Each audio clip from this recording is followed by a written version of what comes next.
अनलदा हमारे ओझा जी, विजय ओझा जी, जो दायित्व लेकर हमारे इस जिले के इस चुनाव का दायित्व लेकर काम कर रहे हैं।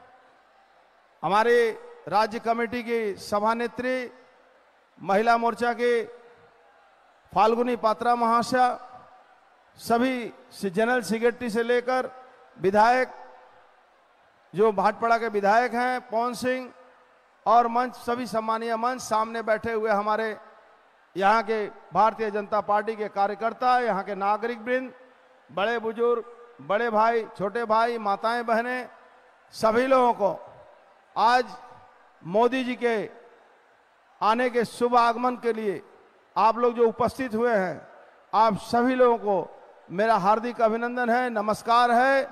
आप इस बैरकपुर के पावन भूमि पर आज मोदी जी का आगमन हो रहा है और हम सौभाग्यशाली हैं इस मैदान से जुड़े हुए लोग कि भारतवर्ष में इस मैदान में दोबारा हमारे प्रधानमंत्री जी उपस्थित हो रहे हैं। 2019 में भी यहाँ उपस्थित हुए थे और आपने 2019 में भी आशीर्वाद देकर विजय पताका लहराया था और 2024 में भी हमारे इस पावन भूमि पर, इस जिलेबिया माठ में आप उपस्थित हो रहे हैं, आप पधार रहे हैं।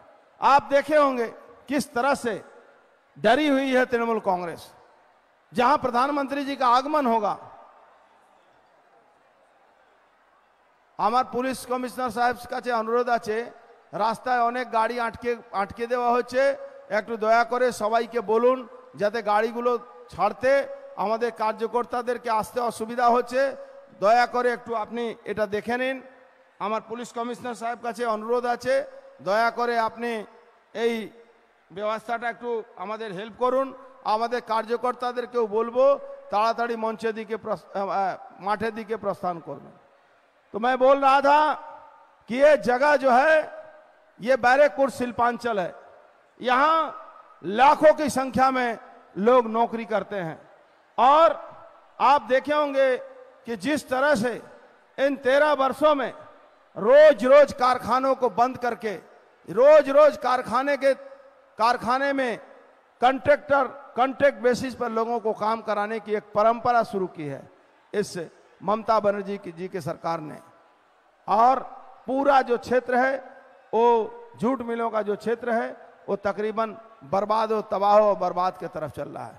बीच बीच में आप सुनते होंगे कि माननीय मुख्यमंत्री जी कहते हैं कि जूट मिल केंद्र सरकार चलाती है। हाँ दीदी, जूट मिल आज जो भी बचा हुआ है वो माननीय मोदी जी के चलते बचा हुआ है, क्योंकि जूट मिलों का जो भी ऑर्डर है आज भारतवर्ष की सरकार देती है। आपकी सरकार, बंगाल की सरकार एक भी जूट बैग नहीं खरीदती है। मैं दावे के साथ कहता हूं कि अगर मैं झूठ बोलता हूं तो आप जो कहेंगे मैं मानूंगा।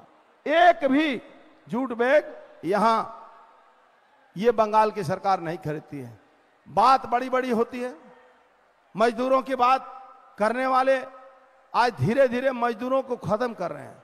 इंडस्ट्री में रोज वर्कलोड बढ़ रहा है, छटाई हो रहा है। आप बताइए तो बंगाल की सरकार जिन लोगों को, हमारी केंद्र की सरकार जो व्यवसायी, जो जूट मिलों के मालिक जो पीएफ नहीं देते हैं, ईएसआई नहीं देते हैं, ग्रेच्युटी नहीं देते हैं, जब उन पर लगाम कसती है तो यहाँ की सरकार उनको मदद करने की कोशिश करती है। हम लोग इस बार प्रधानमंत्री जी को मैंने लिखा है कि आप ऐसी व्यवस्था करें कि जो भी माल खरीदा जाता है जूट मिलों से, अगर उसका सारा पेमेंट जो होता है वो केंद्र सरकार के माध्यम से होता है, केंद्र सरकार की एजेंसियां करती है। तो क्यों नहीं ये पीएफ, ग्रेच्युटी, ईएसआई का जो पैसा है वो सीधे केंद्र सरकार काट कर और वो पेमेंट मिल मालिकों को करे, क्योंकि ये धीरे धीरे बीमार से बीमार होते चला जा रहा है। इंडस्ट्री को इस तरह से तबाह और बर्बाद किया जा रहा है कि सोचा नहीं जा सकता है। आज सबका नजर हमारे प्रधानमंत्री जी के ऊपर है, क्योंकि जूट का एक ऐतिहासिक फैसला उन्होंने लिया था। जूट मिलों के जो चासी भाई थे, जिनका जूट खरीदारी का जो पैकेज था उसको ऊपर में रोक दिया गया था, स्लैब कर दिया गया था कि इससे ऊपर नहीं बढ़ सकता। इससे क्या होता था, जूट मिलों का जो प्रोडक्ट होता था उसी के एवज में, उसी के प्रोपोर्शनेट में उनका दाम भी मिलता था। इससे धीरे धीरे जूट मिल बीमार से बीमार होती चली जा रही थी। लेकिन हमारे देश के प्रधानमंत्री ने इस बात का संज्ञान लिया और जूट मिलों में थोड़ा बहुत जो पुनर्जीवन की व्यवस्था हुई हमारे माननीय प्रधानमंत्री के चलते हुई, अन्यथा जूट मिल को पश्चिम बंगाल की दीदी खत्म कर चुकी थी। इनका उद्देश्य क्या है जूट मिलों को खत्म करना? इनका उद्देश्य है कि जूट मिलों को खत्म करो और यहां से लोग पलायन करें और इनके जो भतीजा भाईपो बनर्जी हैं वो इन जूट मिलों के जमीनों को बेचें और करोड़ों करोड़ रुपया वहां से जो कंस्ट्रक्शन का काम कराएं और वहां से करोड़ों करोड़ रुपया खत्म किया जाए। आज देखिए इस क्षेत्र में कॉटन मिल थी, Annapurna cotton mill, Mahalakshmi cotton mill, डनवर कॉटन मिल, वो खत्म हो चुकी। यहाँ सीएससी का प्लांट था, दो प्लांट था, सामनगर और टीटागढ़ में। हम लोगों ने कहा है कि इस बार जिस तरह से आपका समर्थन मिल रहा है और आने वाले दिन में हम लोग की सरकार बनेगी तो ये जो सीएससी की दोनों जगह हैं इस पर हम केंद्रीय सरकार माननीय प्रधानमंत्री जी से ये सिफारिश करेंगे कि इस जगह पर कोई केंद्रीय सरकार का स्किल डेवलपमेंट का कोई प्रोजेक्ट लाया जाए या तो एनटीपीसी या किसी भी एजेंसी के द्वारा यहाँ विद्युत उत्पादन की कोशिश की जाए ताकि डायरेक्ट इनडायरेक्ट बहुत सारे हेल्प हो सकते हैं।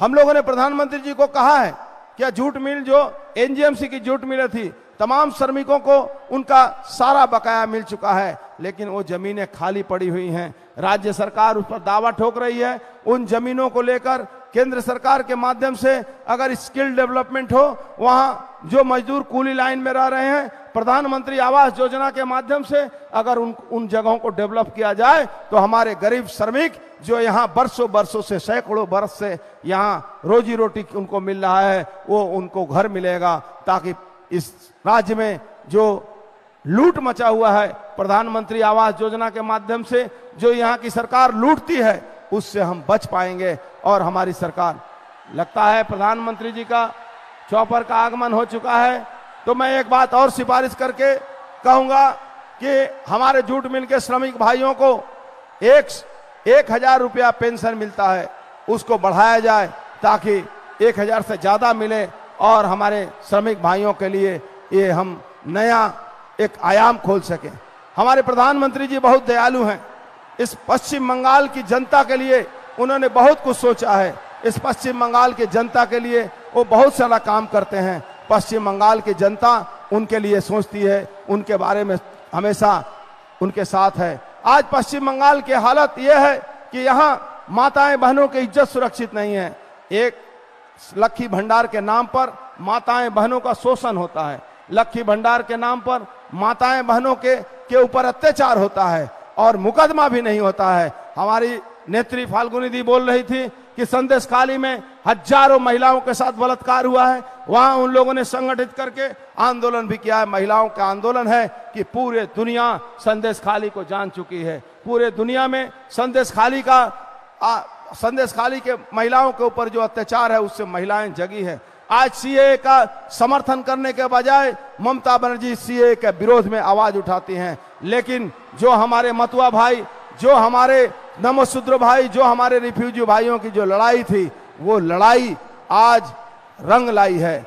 आने वाले दिन में हम इस लड़ाई को और मजबूत करेंगे। हमारे सीए का समर्थन करके जो हमारे प्रधानमंत्री जी जो वादा किया था वो पूरा उन्होंने किया है। 370 धारा बातिल किया है।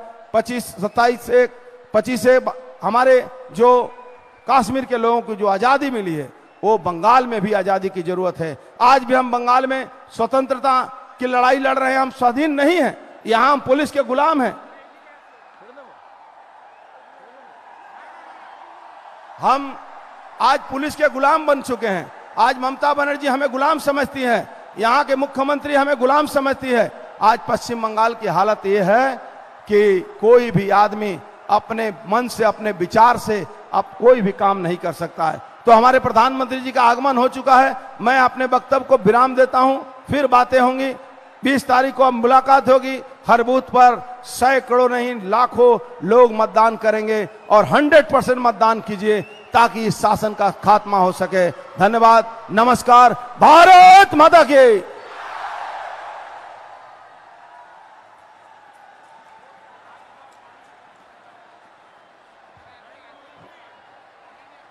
नरेंद्र मोदी स्वागतम।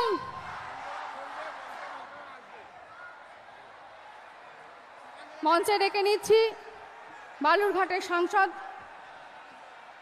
সম্মানিত ডক্টর সুকান্ত মজুমদার মহাশয়কে। আমাদের প্রদেশ ভারতীয় জনতা পার্টির প্রদেশ সভাপতি ডক্টর সুকান্ত মজুমদার মহাশয় তার বক্তব্য রাখবেন। भारत माता की। मोदी जी हेलिकप्टार করে ব্যারাকপুরের ভাটপাড়াতে নামছে, হেলিপ্যাড অবধি আওয়াজ পৌঁছানো চাই। भारत माता की, भारत माता की। মহান দেশের মহান নেতা নরেন্দ্র মোদী জিন্দাবাদ।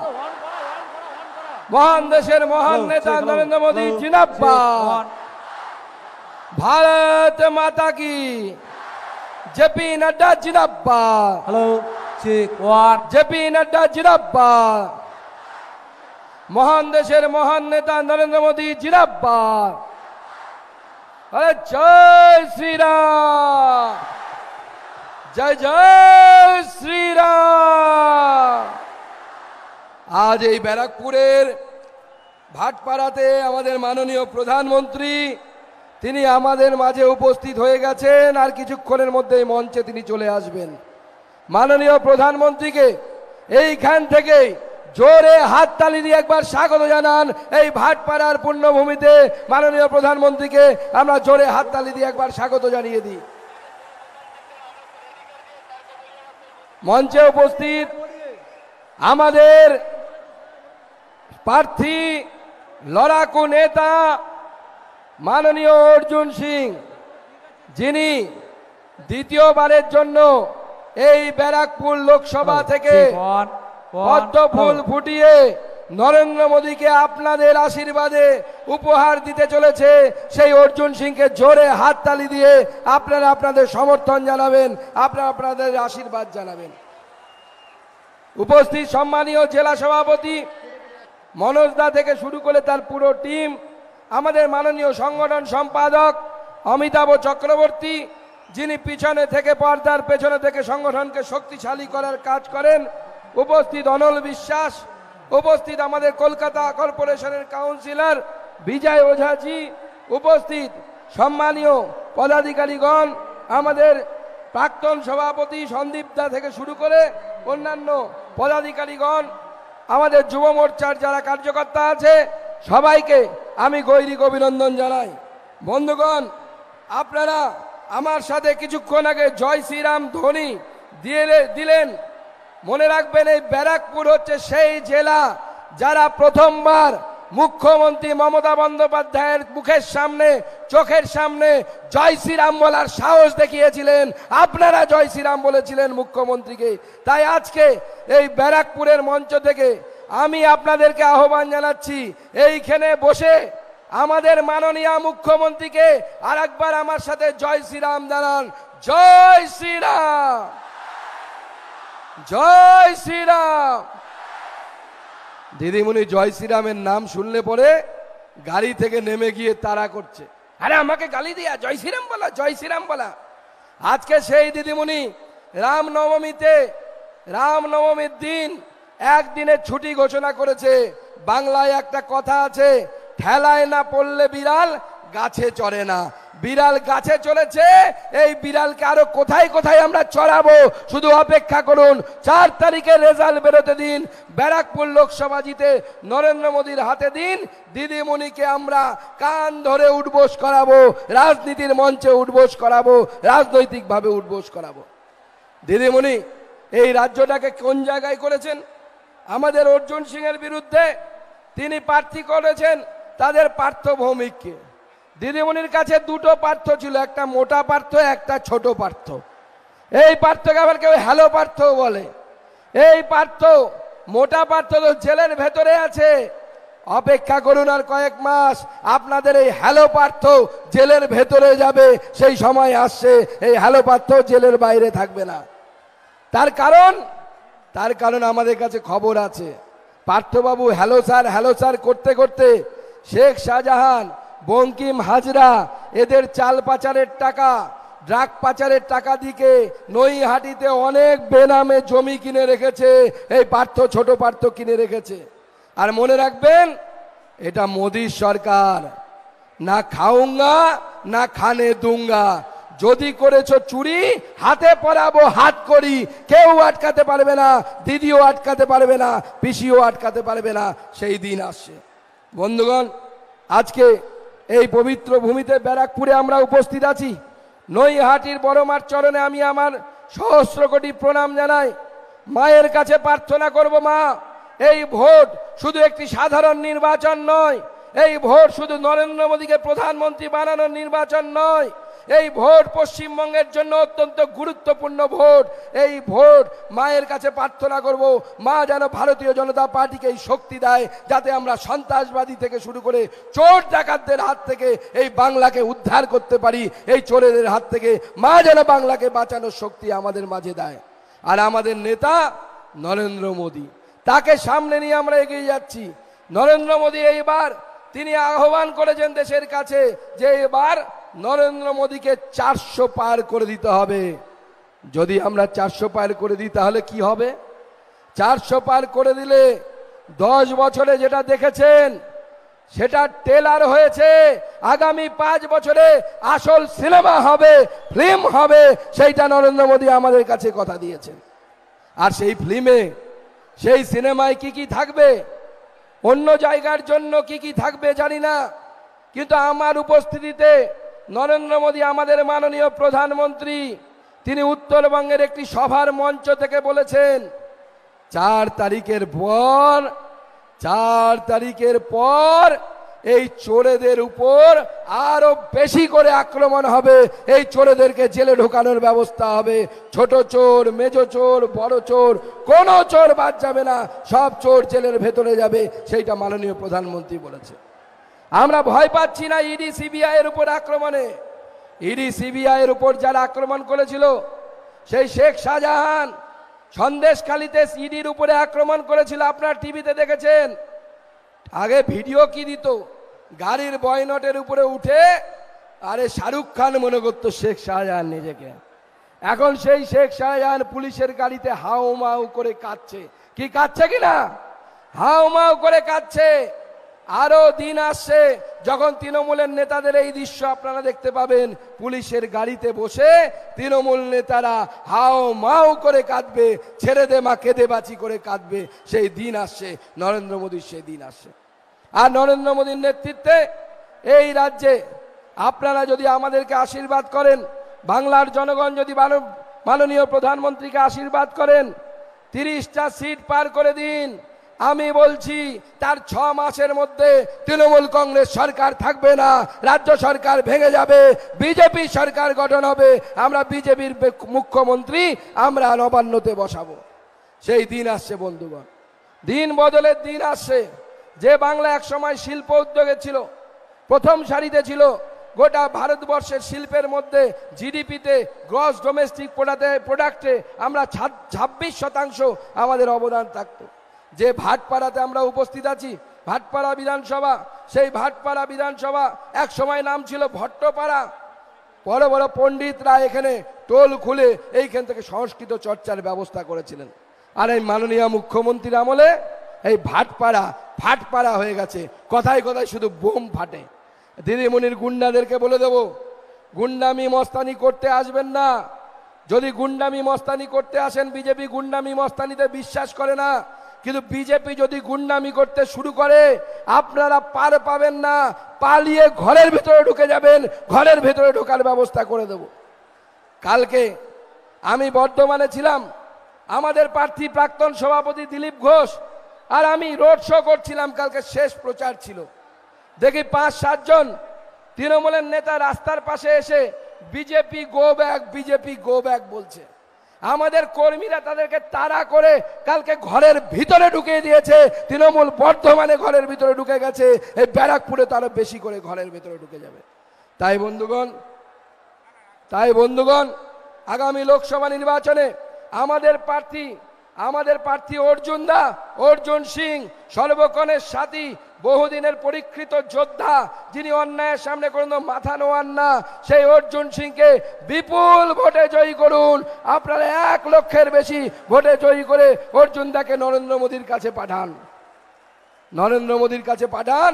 তারপরে ভাটপাড়া সহ গোটা ব্যারাকপুর অঞ্চল আবার শিল্পাঞ্চল ফিরিয়ে দেওয়ার দায়িত্ব ভারতীয় জনতা পার্টির, আমরা সেই কাজ করব।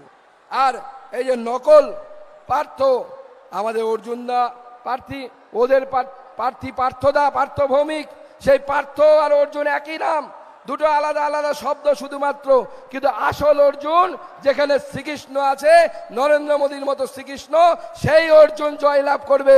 আমাদের অর্জুন, আসল অর্জুন এখানে আছে, ওটা নকল অর্জুন, ওটা হ্যালো অর্জুন। ওই হ্যালো অর্জুন, হ্যালো পার্থ দিয়ে কাজ হবে না।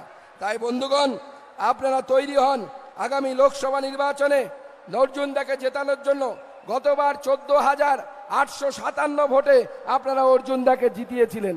এইবার কম করে 1 লক্ষ আপনাদেরকে পার করতে হবে। তার ব্যবধানে অর্জুনদাকে জিতিয়ে আপনাদেরকে নরেন্দ্র মোদীর কাছে পাঠাতে হবে।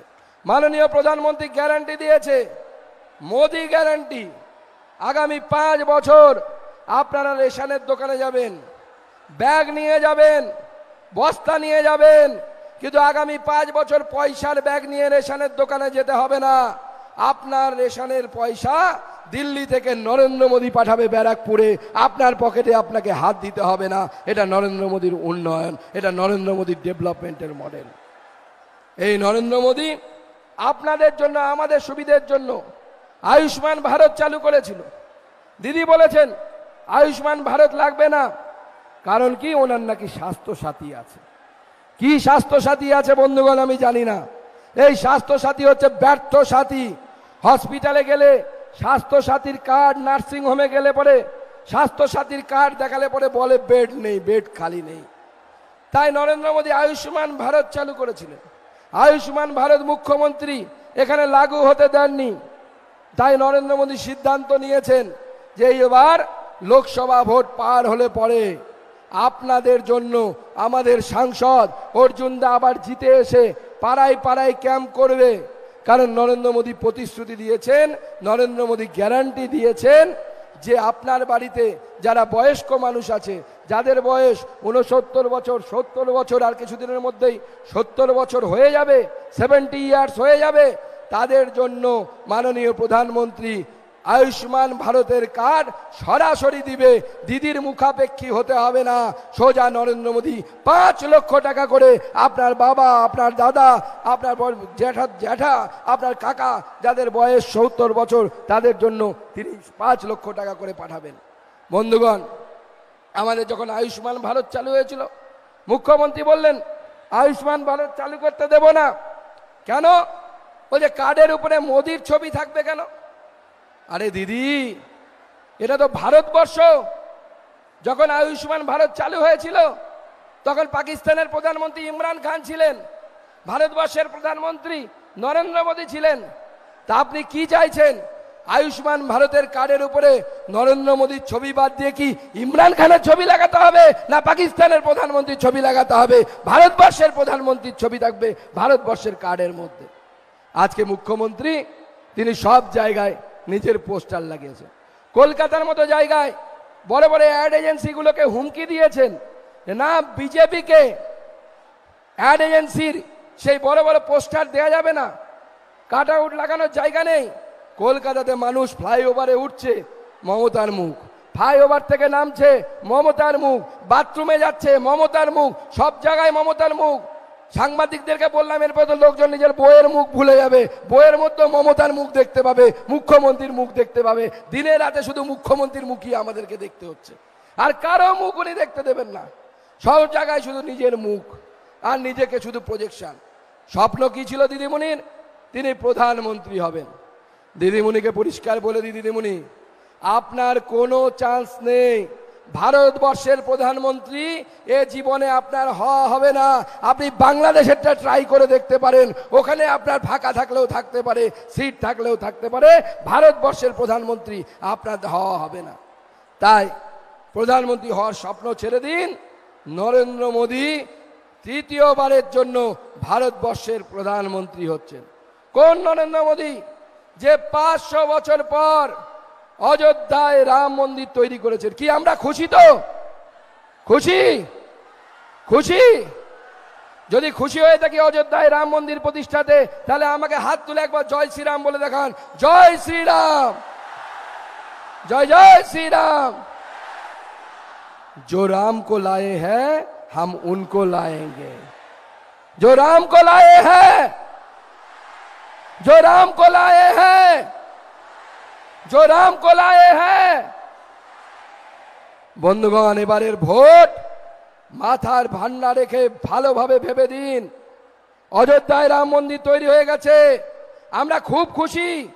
কিন্তু মনে রাখবেন, আজকে এই দেশে এমন অনেক শক্তি আছে, যেমন আসাদুদ্দিন ওবেসি। কি বলছেন উনি যেদিন অযোধ্যার রাম মন্দিরে রামের প্রাণ প্রতিষ্ঠা হলো, তিনি বলছেন ওয়ান্স এ মসজিদ অলওয়েজ এ মসজিদ। বাংলা মানে কি? একবার যদি কোনো মসজিদ হয় সেটা সারা জীবনই মসজিদ থাকে।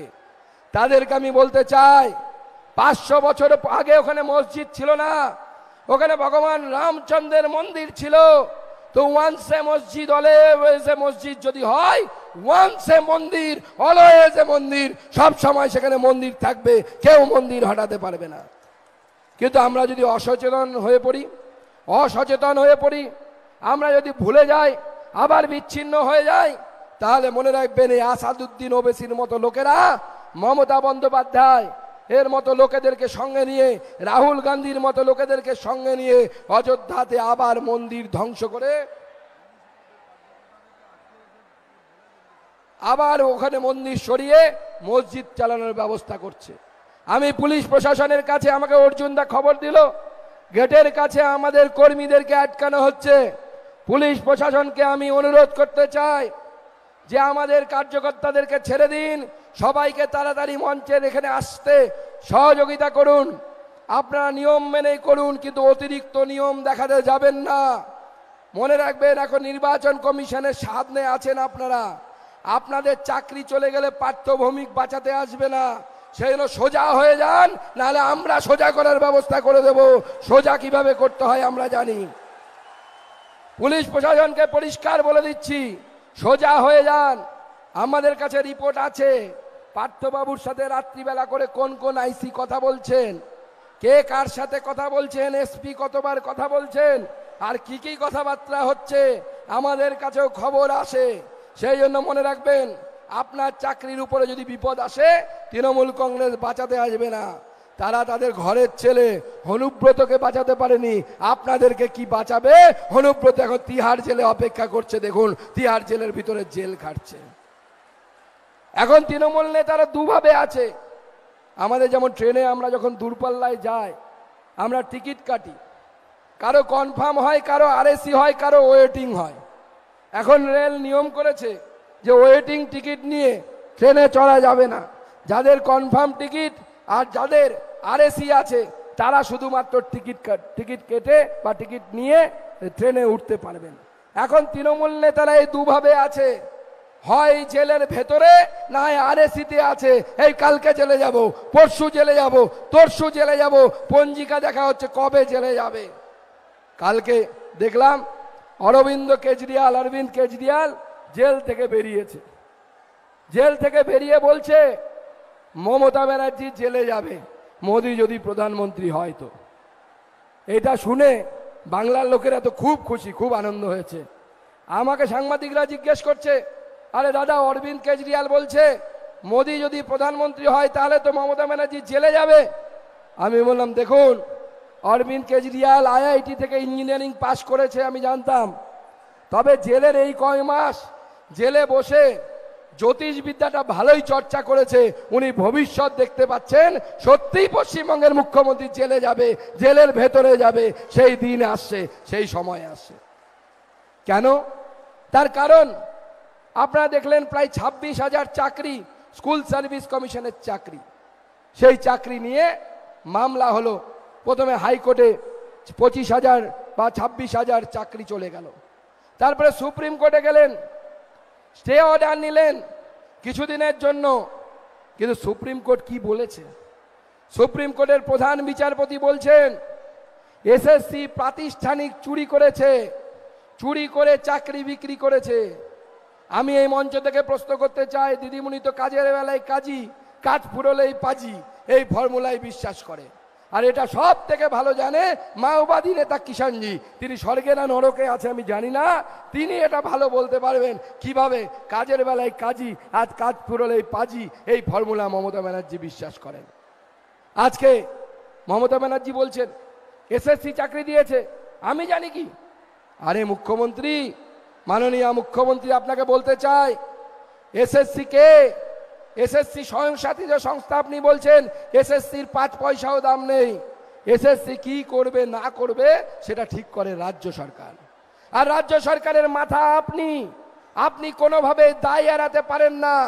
এসএসসি প্রাতিষ্ঠানিক চোর মানে আপনার রাজ্য সরকার প্রাতিষ্ঠানিক চোর। আর সেই চোরেদের সর্দার রানী হচ্ছে আপনি মুখ্যমন্ত্রী, প্রথম মুখ্যমন্ত্রী যাকে হাইকোর্ট সুপ্রিম কোর্ট বলছে যে আমাদের মুখ্যমন্ত্রী চোর, আমাদের মুখ্যমন্ত্রী চোর, আমাদের মুখ্যমন্ত্রী চোর, তৃণমূল কংগ্রেস চোর, মুখ্যমন্ত্রীর ভাইপো চোর। এর আগে কেউ এরকম সার্টিফিকেট পায়নি।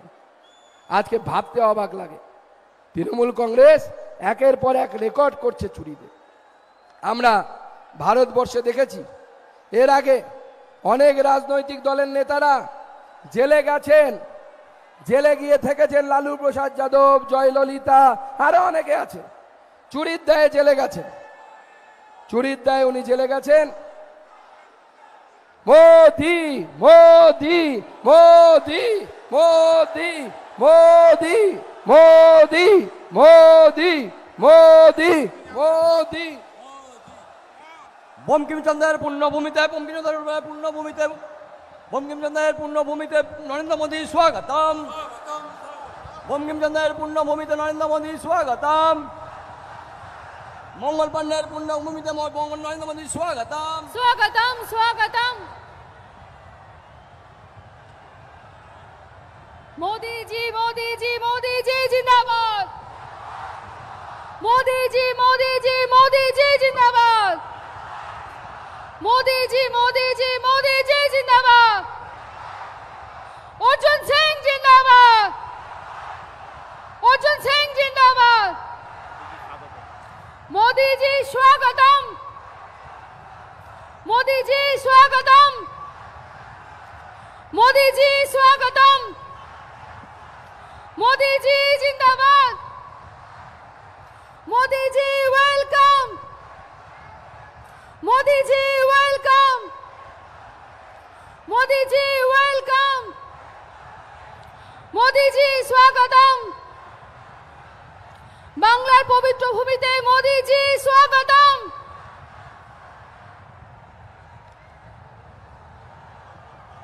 मोदी जी स्वागतम। मोदी जी स्वागतम। मोदी जी स्वागतम। मोदी जी स्वागतम। मोदी जी स्वागतम। मोदी जी स्वागतम। मोदी जी जिंदाबाद। मोदी है तो मुमकिन है। मोदी है तो, मोदी है तो, मोदी है तो। भारत माता की, भारत माता की, भारत माता की। मोदी जी मोदी जी मोदी जी जिंदाबाद। मोदी जी वेलकम। मोदी जी स्वागतम। भारतेर पुण्यभूमिते मोदी जी के स्वागतम। भारतेर पुण्यभूमिते मोदी जी के स्वागतम।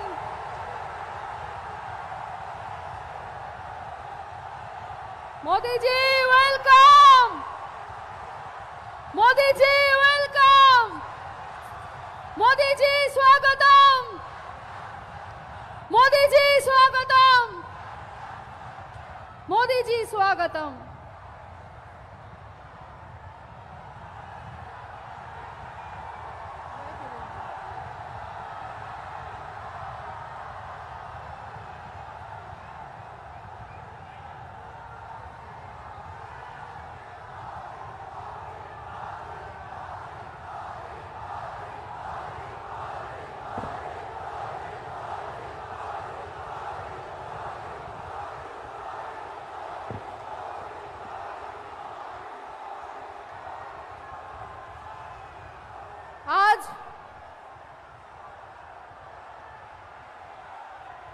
ব্যারাকপুর লোকসভার প্রার্থী মাননীয় অর্জুন সিং মহাশয় সমর্থনে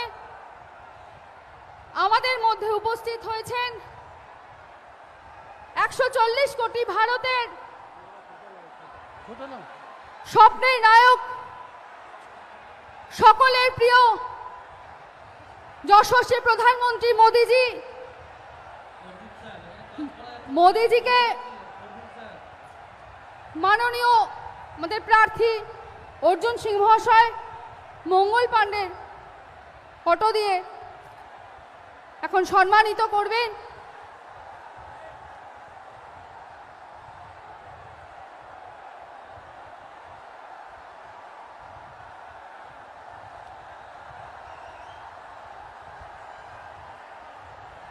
সবাই একবার দু হাত তুলে বলুন মোদিজি জিন্দাবাদ, মোদিজি জিন্দাবাদ।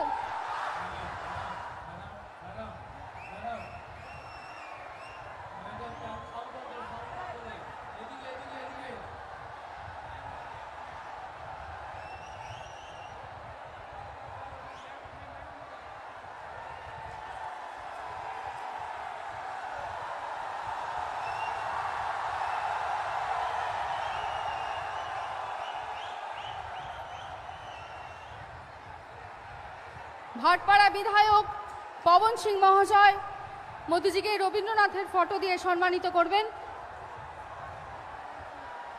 মোদিজি জিন্দাবাদ, মোদিজি জিন্দাবাদ।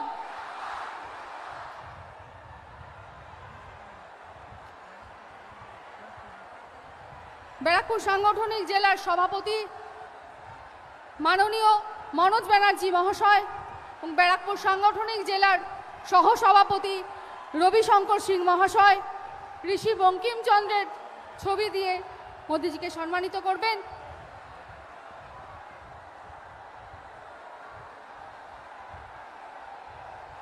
মোদিজি জিন্দাবাদ, মোদিজি জিন্দাবাদ।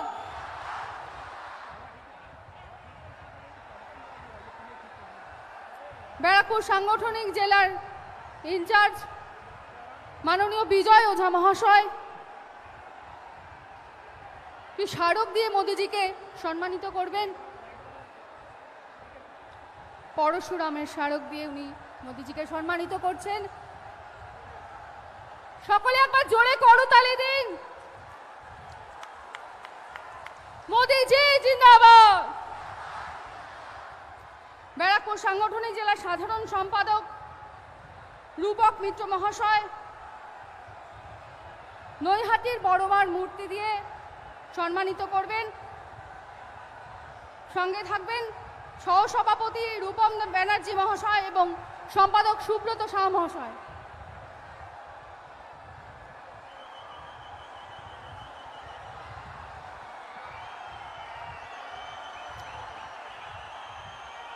মোদিজি জিন্দাবাদ।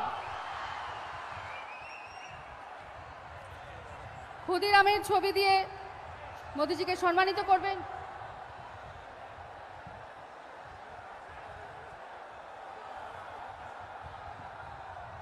গত 10 দিন ধরে আমরা যে মুহূর্তের জন্য অপেক্ষা করছিলাম,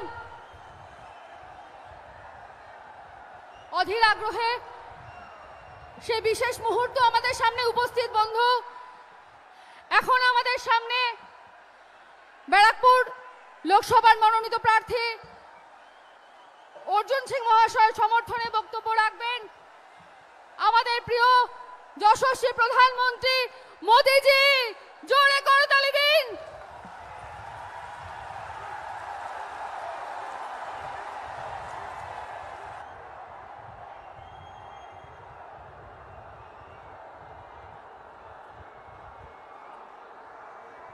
जय मां दुर्गा,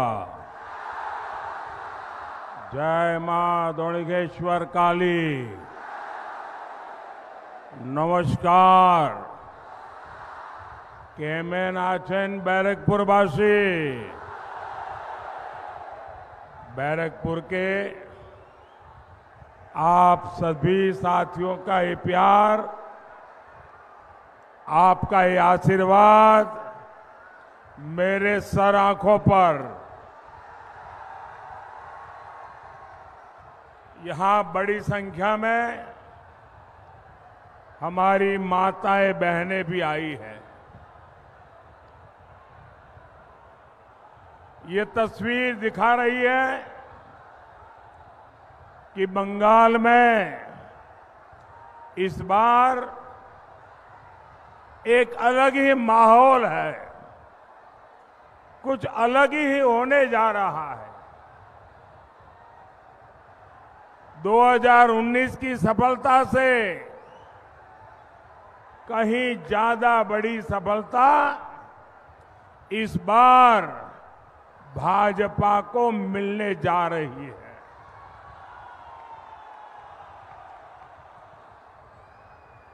पूरा देश जो कह रहा है, बंगाल उसको जोरों से कह रहा है और पूरा बंगाल कह रहा है आभार एक बार, आभार एक बार, आभार एक बार। भाई और बहनों, पश्चिम बंगाल मोदी के मिशन पूर्वी भारत का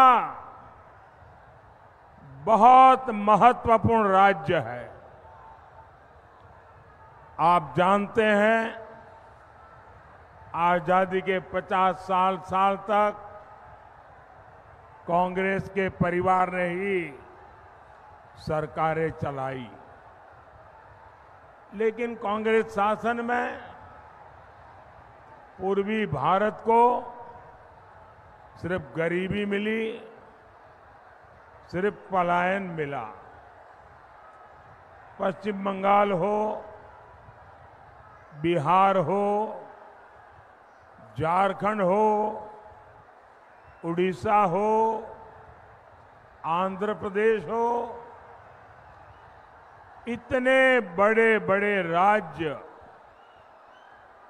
इतने सामर्थ्यवान राज्य,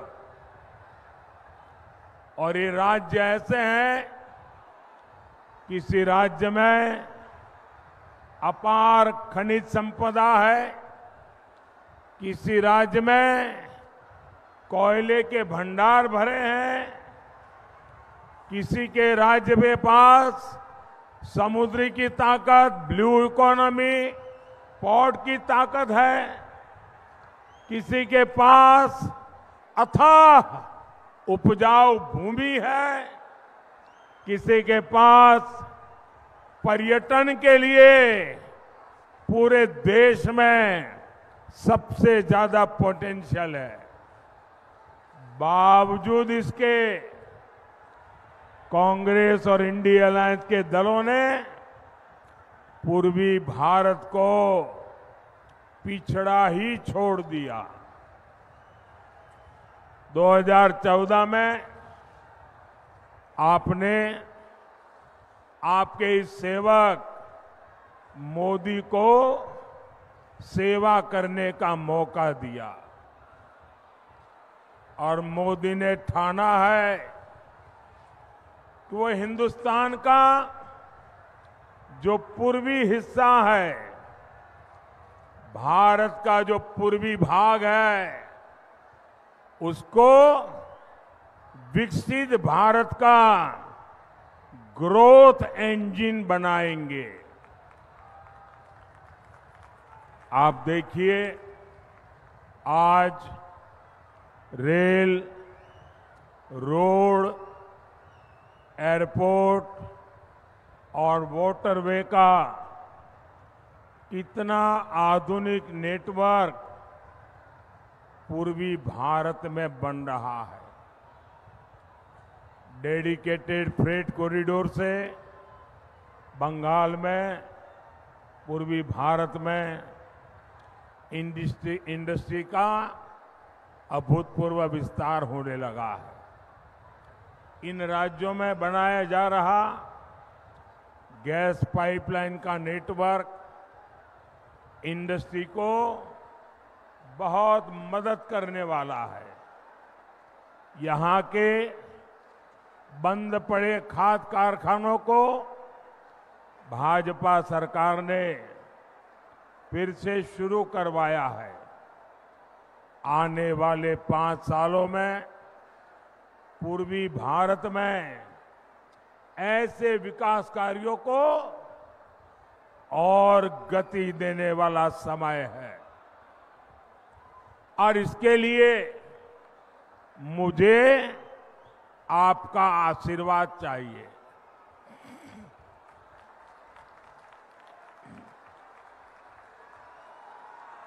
भाई और बहनों,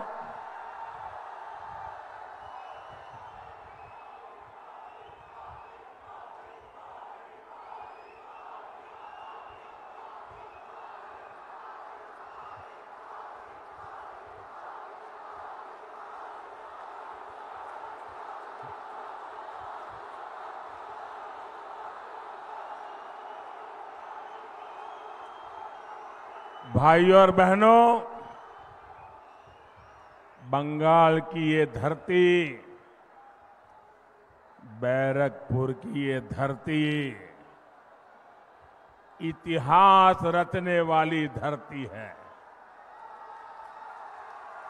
आजादी में अहम भूमिका निभाने वाली धरती है, लेकिन टीएमसी ने इसका क्या हाल बना दिया है।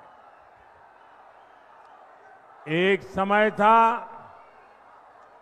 जब बांग्लादेश की अर्थव्यवस्था को मजबूत बनाने में ये अपना बड़ा योगदान देता था।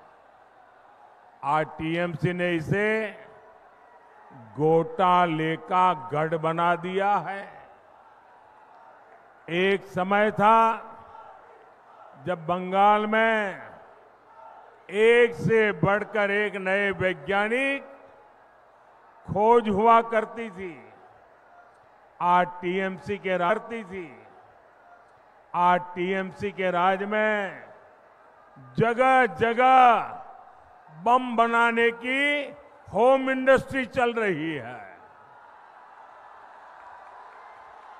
एक समय था जब बंगाल घुसपैठियों के खिलाफ क्रांति किया करता था, लेकिन आज टीएमसी के संरक्षण में यहां घुसपैठिए फल फूल रहे हैं।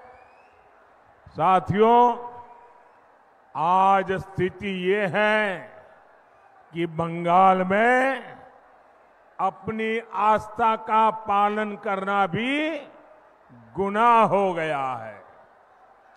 बंगाल में टीएमसी सरकार राम का नाम नहीं लेने देती।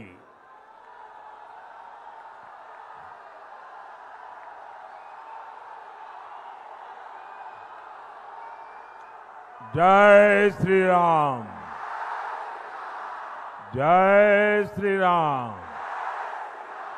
जय श्री राम। बंगाल में टीएमसी ये सरकार रामनवमी नहीं मनाने देती। कांग्रेस और लेफ्ट के लोगों ने भी राम मंदिर के विरुद्ध मोर्चा खोल रखा है। आप मुझे बताइए साथियों, क्या टीएमसी, कांग्रेस और लेफ्ट के हाथ में, ऐसे लोगों के हाथ में ये महान देश सौंपा जा सकता है क्या? ये देश उनको दे सकते हैं क्या? साथियों, टीएमसी, कांग्रेस के इंडिया अलायंस ने तुष्टीकरण और वोट बैंक की पॉलिटिक्स के आगे घुटने टेक दिए हैं। कांग्रेस और इंडिया अलायंस के लोग कहते हैं कि मोदी के खिलाफ वोट जिहाद करो, वोट जिहाद। यहां टीएमसी के एमएलए ने कहा है कि हिंदुओं को भगीरथी में बहा देंगे। सोचिए, इतनी हिम्मत, इतना साहस, ये सब किसके सहारे हो रहा है?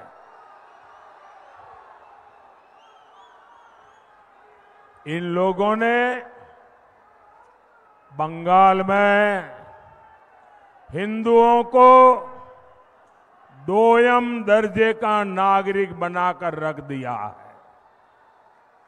साथियों, तुष्टीकरण की जीत में अब India alliance SC, ST, OBC को मिलने वाला आरक्षण भी छीनना चाहता है। ये लोग कह रहे हैं कि आरक्षण अब मुसलमानों को दिया जाए, और भी आधा अधूरा नहीं, थोड़ा सा नहीं, पूरा का पूरा आरक्षण मुसलमानों को दिया जाए। क्या आपको ये बात मंजूर है? क्या आप इसे स्वीकार करेंगे? क्या ये देश दलितों के साथ अन्याय स्वीकार करेगा? क्या ये देश आदिवासियों के साथ अन्याय स्वीकार करेगा? क्या ये देश पिछड़ों के साथ अन्याय स्वीकार करेगा? और देखिए, कर्नाटका में तो कांग्रेस ओबीसी को मिलने वाला रिजर्वेशन सारे के सारे मुसलमानों को दे भी चुकी है।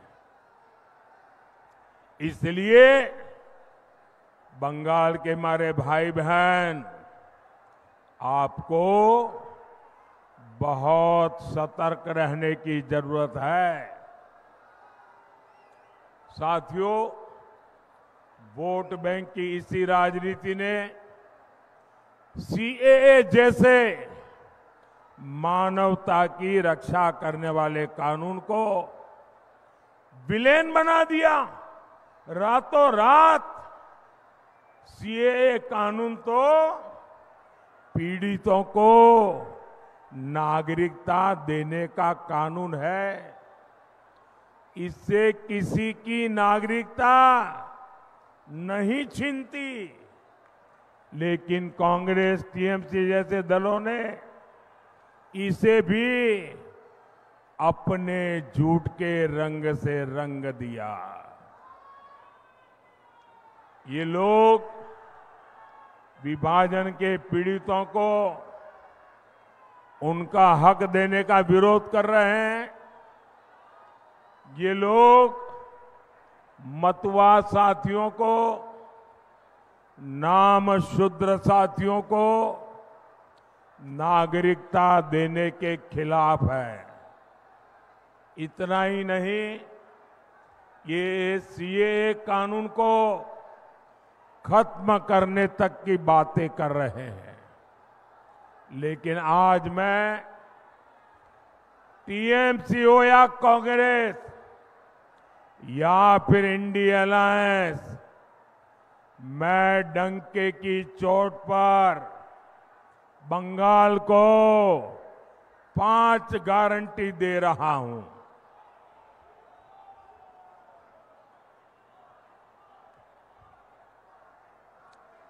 पांच गारंटी दे रहा हूं। जब तक मोदी है,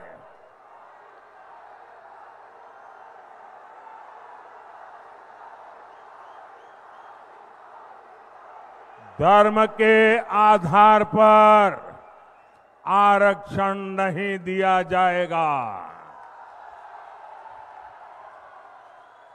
दूसरी गारंटी, जब तक मोदी है एससी, एसटी, ओबीसी का आरक्षण कोई खत्म नहीं कर पाएगा। तीसरी गारंटी, जब तक मोदी है रामनवमी मनाने से, भगवान राम की पूजा से कोई आपको रोक नहीं पाएगा। चौथी गारंटी, जब तक मोदी है राम मंदिर पर सुप्रीम कोर्ट का जो फैसला है उस फैसले को कोई पलट नहीं पाएगा। और पांचवी गारंटी, जब तक मोदी है सीएए कानून को भी कोई रद्द नहीं कर पाएगा। और आप जानते हैं मोदी की गारंटी यानी गारंटी पूरा होने की गारंटी।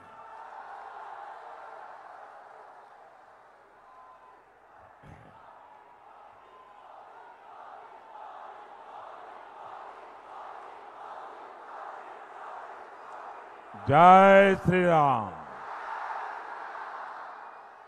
मोदीर ग्यारंटी हलो ग्यारंटी पूर्ण होबार ग्यारंटी।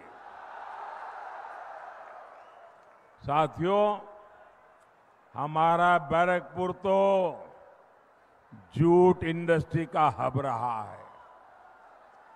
गंगा मैया के आशीर्वाद से यहां खेती के साथ साथ कॉटन, पेपर और इंजीनियरिंग की इंडस्ट्री फली फूली थी, लेकिन आज जूट इंडस्ट्री बेहाल है। मजदूरों की सूद लेने वाला कोई है नहीं। ये तब है जब मोदी ने जूट के समर्थन मूल्य में काफी बढ़ोतरी की है।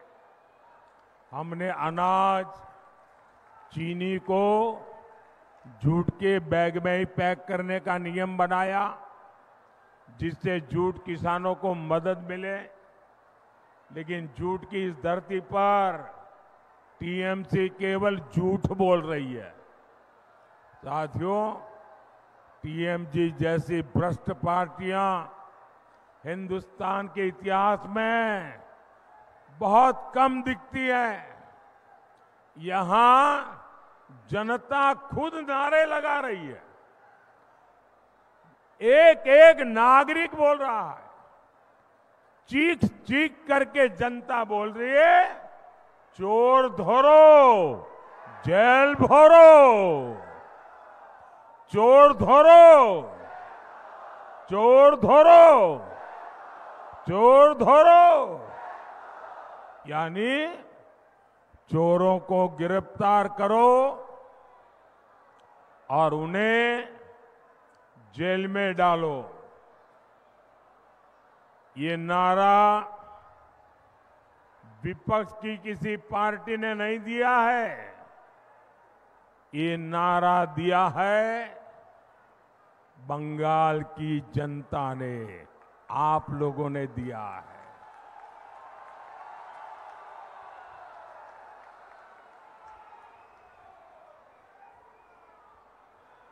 साथियों, मैं एक जानकारी आपको देता हूं, जरा ध्यान से सुनिए। कुछ साल पहले टीएमसी सरकार पर सीएजी की रिपोर्ट आई थी। आप कल्पना कर सकते हैं कि उस रिपोर्ट में क्या कहा गया? उस रिपोर्ट में कहा गया है कि टीएमसी सरकार ने 2,30,000 करोड़ रुपए का कोई हिसाब ही नहीं दिया है। सीएजी कह रही है 2,30,000 करोड़ रुपए। कितने कितने 2,30,000 करोड़ रुपए। इसका कोई हिसाब ही नहीं है। ये पैसे कैसे और कहां खर्च हुए, किसके जेब में गए, कोई हिसाब किताब ही नहीं है। ये बहुत बड़ा घोटाला है। साथियों, टीएमसी कितनी भ्रष्ट पार्टी है, इसका एक और बहुत बड़ा उदाहरण है टीचर भर्ती घोटाला।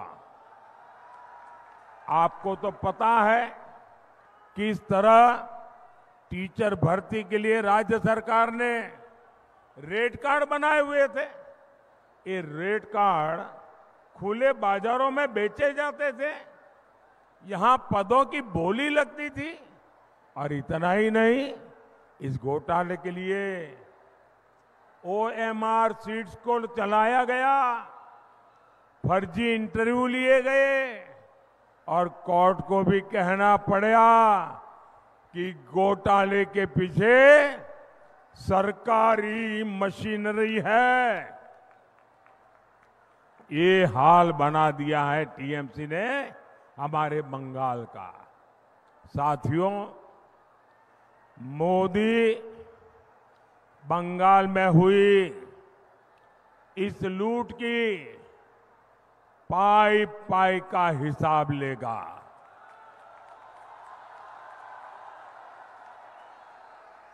ये जो नोटों के पहाड़ निकल रहे हैं, इन पहाड़ के मालिकों को छोड़ा नहीं जाएगा। मैं भ्रष्टाचार के पीड़ित हर बंगालवासी को कहूंगा, कोई भी भ्रष्टाचारी, कान खोल के सुन लो, ये मोदी है। कोई भी भ्रष्टाचारी बचने वाला नहीं है।